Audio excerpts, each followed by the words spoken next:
Bonjour ou bonsoir les amis. Déjà, merci à la communauté pour votre soutien, ça fait extrêmement plaisir. Je suis très heureux que les vidéos répondent à vos attentes. Et tout de suite, place à la vidéo. Nous allons découvrir ensemble tout de suite les erreurs du film 300. Juste après le petit générique. C'est parti.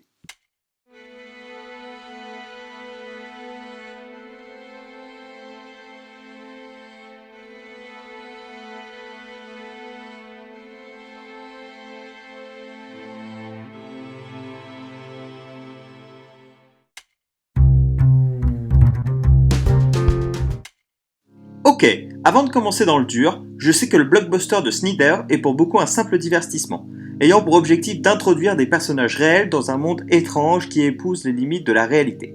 J'ai conscience que le réalisateur voulait réaliser un film artistique, bon ok, très belle photographie, sans trop se préoccuper de la réalité. Mais bon, les personnages ont vraiment existé, donc moi, ça m'intéresse. Feu pour le synopsis. Petit synopsis du film. Alors, le film 300, c'est une adaptation de la bande dessinée du même nom de Frank Miller. Il est réalisé par Zack Snyder, vous savez, monsieur Blockbuster. L'action se déroule en 480 avant JC. Léonidas Ier, roi de Sparte, affronte avec l'aide de ses 300 hommes l'immense armée de Xerxès Ier, empereur de l'Empire perse. Face à un invincible ennemi, les 300 déployèrent jusqu'à leur dernier souffle un courage surhumain. Leur vaillance et leur héroïque sacrifice inspirèrent toute la Grèce à se dresser contre la Perse, posant ainsi les premières pierres de la démocratie.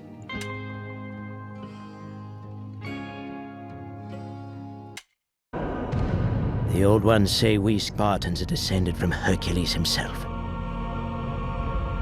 Bold Leonidas gives testament to our bloodline. His roar is long and loud. Dans le film, notre héros est le fort Léonidas, un roi spartiate d'une trentaine d'années avec un corps d'athlète. Au début du film, il reçoit un émissaire perse lui demandant de donner de la terre et de l'eau à Xerxès en gage de soumission. Léonidas refuse et le tue aussitôt. This is Sparta. C'est lui qui prend alors la décision de partir en guerre. Il consulte alors les efforts qui lui interdisent catégoriquement de le faire. Mais Léonidas n'en a cure, part à la guerre où il trouve malheureusement la mort lors de la bataille des Thermopyles après avoir quand même réussi à blesser l'empereur Xerxès le Perse.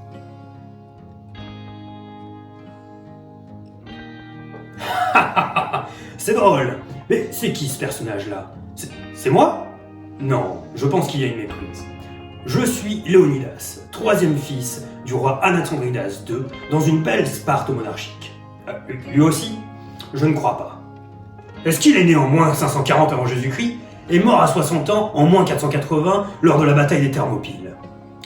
Moi oui. D'ailleurs, je suis le plus célèbre des rois de Sparte. L'histoire dans ton truc là, avec Xer le roi de Perse, n'est pas correcte. Par exemple, dans ma vie, Xer est déjà aux portes de ma cité et projette de l'envahir. J'ai donc décidé de partir consulter l'oracle de Delphes qui m'a donné une réponse ambiguë. Ou bien Sparte perdra son roi dans la bataille, ou bien Sparte tombera aux mains de l'envahisseur qu'elle a dit. J'ai alors pris la décision d'envoyer des diplomates auprès de Xerxès, qui a refusé de les recevoir, et a proposé à Sparte de se soumettre. Après, durant la bataille des Thermopyles, moi, mes 300 Spartiates et les 4000 Grecs derrière avons bien combattu. Je suis mort avec gloire au combat. Par contre, je ne sais plus trop comment, j'avais trop pris de coups sur la tête. Puis à la fin de ton truc là, l'autre, je le blesse. Et non, il n'a jamais été aussi près de moi, le couard. Je n'ai jamais pu l'embrocher. Bon allez, je me casse, je vais aller continuer de me battre aux Champs-Élysées. Allez, ciao.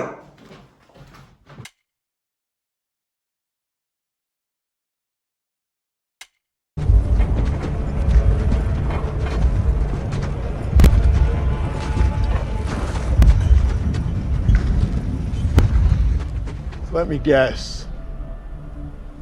You must be Xerxes.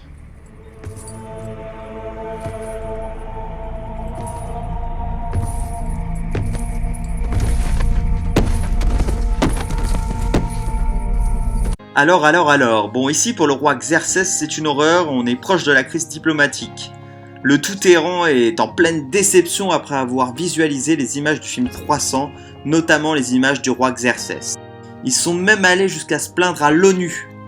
Alors dans le film, Xerxès est décrit comme un demi-dieu, paré de bijoux, maquillé, grand et élancé.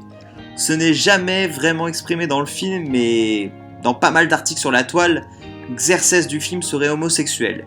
Et encore une fois, je le répète, à cette époque, ce terme n'existe pas vraiment. Donc regardez la vidéo 3 pour en savoir plus. Donc ici, rien ne va avec Xerxès, ni son attitude, ni son physique. Alors, je souhaite rectifier tout ça parce que c'est n'importe quoi et la réalité est importante. Xerxès est né en moins 519 et est mort en moins 465. Il est le fils de Darius Ier et régna sur l'empire perse de moins 485 jusqu'à sa mort. Les quelques gravures de l'empereur perse qui nous sont parvenues aujourd'hui montrent un homme barbu, plus proche physiquement d'un méditerranéen, comme Léonidas en fait, que d'un asiatique ou d'un arabe. On sait peu de choses sur lui malheureusement. Quelques textes mettent en avant ses campagnes en Grèce et son savoir militaire, mais pas beaucoup plus. Et ça malheureusement, pour un empereur ayant accompli autant de choses, c'est vraiment dommage. Dans le film, Xerxès est blessé par Léonidas. Aucun historien n'a mentionné cet événement qui, s'il était avéré, aurait eu un retentissement mais bien plus grand. Pour finir sur l'empereur, malheureusement, en décembre 465, Xerxès fut assassiné par le chef de sa garde Artaban. Comme quoi on peut avoir confiance en personne.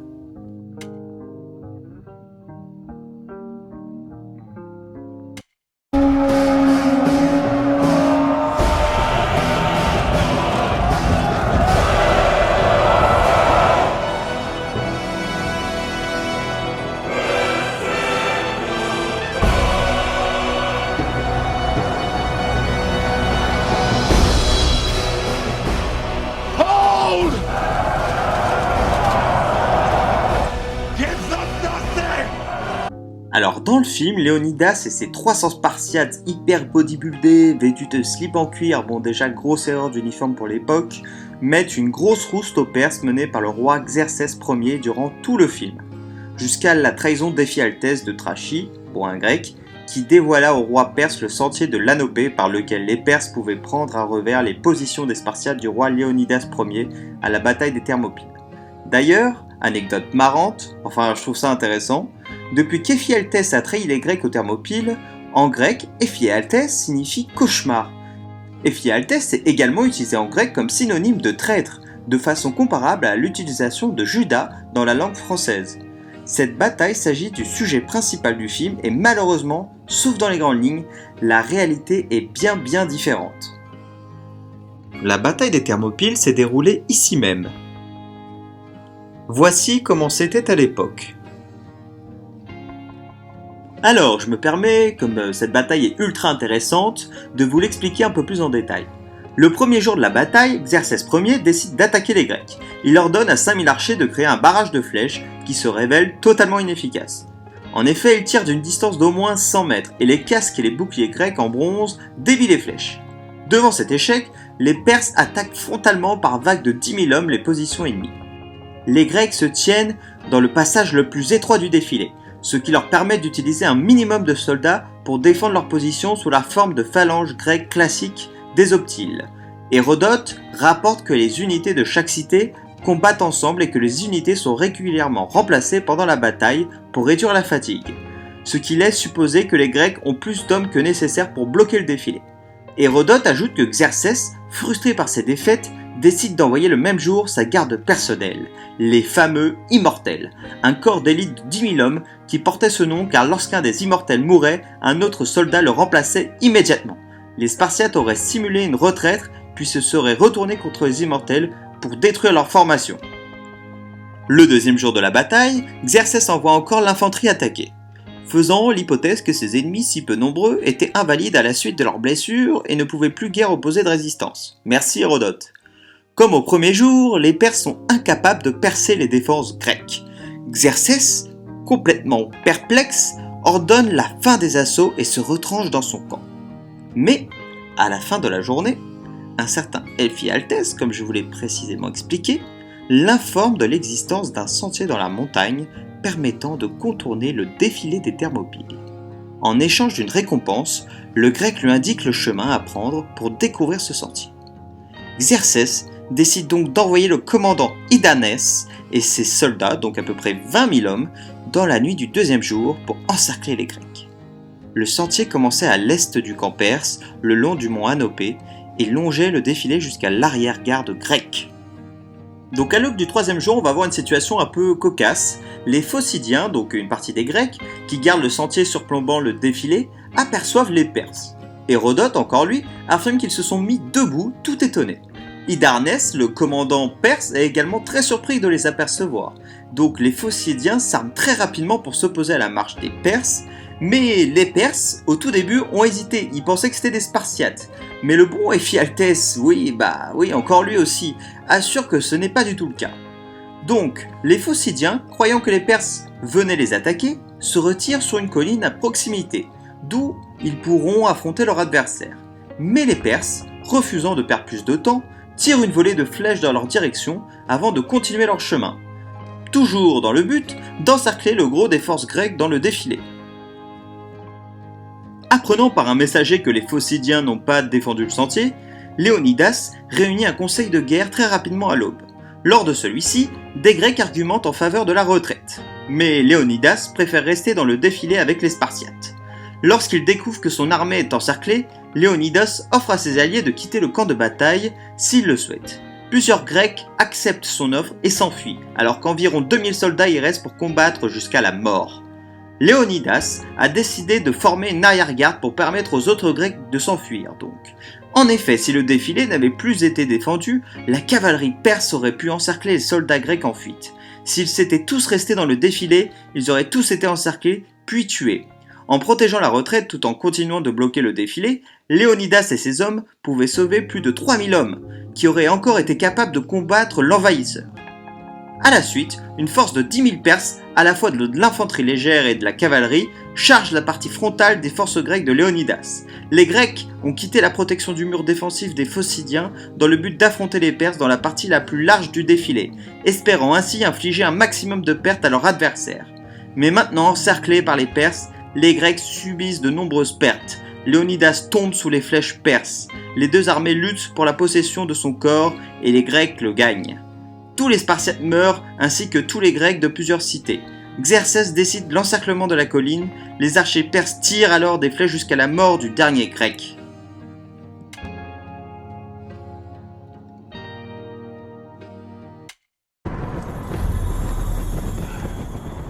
Welcome, Leonidas. We have been expecting you. The Ephors, priests to the old gods, inbred swine, more creature than man, creatures whom even Leonidas must bribe and beg. Alors bien évidemment, il y a de nombreuses erreurs dans ce film, et la dernière que je voulais analyser, c'est les Éphores. Là, il y a un gros problème là-dessus. Dans le film, les Éphores vivent en dehors de la cité, en haut d'une montagne, reclus et loin des préoccupations de la société de Sparte. Ils sont élus à vie, leur apparence est monstrueuse, faisant penser à des lépreux. Ils sont d'ailleurs qualifiés de malades mystiques, et prennent leurs décisions en consultant un oracle. Nous voyons des êtres pourris jusqu'à même pactiser avec les Perses. Dans le film, les Éphores consultent et interprètent les paroles d'un oracle. Ils laissent également partir Léonidas en guerre alors qu'ils y étaient opposés. Alors en réalité, les Éphores, du grec ancien éphoroi, littéralement surveillants, étaient des hauts magistrats de Sparte. Ils étaient 5 élus par les citoyens spartiates durant des plébiscites qui avaient lieu tous les ans. A noter que les Éphores ne pouvaient pas être réélus parce que leur pouvoir était trop important dans la cité. Vous imaginez ? Leur mission première est de contrôler le peuple, autant d'un point de vue politique que dans les mœurs. Ils bénéficient d'une force de commandement considérable qui les place à l'égal du roi, voire même au-dessus dans certains cas, en pouvant même le destituer. Ce pouvoir considérable leur permettait d'empêcher au roi d'aller à l'encontre de leurs décisions, par exemple de partir à la guerre, et même le condamner à mort. Dans la réalité, les Éphores s'apparentent à des hommes politiques et non pas à des religieux. Aucune source ne mentionne l'apparence monstrueuse des Éphores qui étaient des citoyens de la cité. Au contraire, garants d'une bonne tenue, ils forcent la société à bien paraître.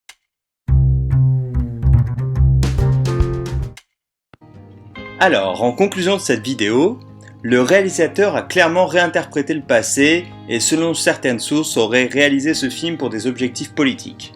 Pour moi, je n'irai pas plus loin sur ce débat car je n'ai aucune légitimité pour les analyses politiques et j'en ai pas envie. Mais encore une fois, ce type de film permet de faire découvrir ou redécouvrir au grand public des histoires incroyables, d'hommes courageux se battant pour protéger les siens. Les histoires vraies sont tellement plus intéressantes que les histoires inventées. Et vous, vous en pensez quoi? Laissez un petit commentaire, je serais curieux de découvrir des anecdotes historiques improbables. Et voilà, c'est la fin de la vidéo. J'espère que vous avez passé un beau moment les amis. Merci à Léonidas, aka Clément, pour ce rôle très satisfaisant. Je pense qu'il faut d'ailleurs lui offrir un Oscar à cet homme. J'espère vous retrouver bientôt sur une prochaine vidéo. À bientôt sur la chaîne Film vs Réalité.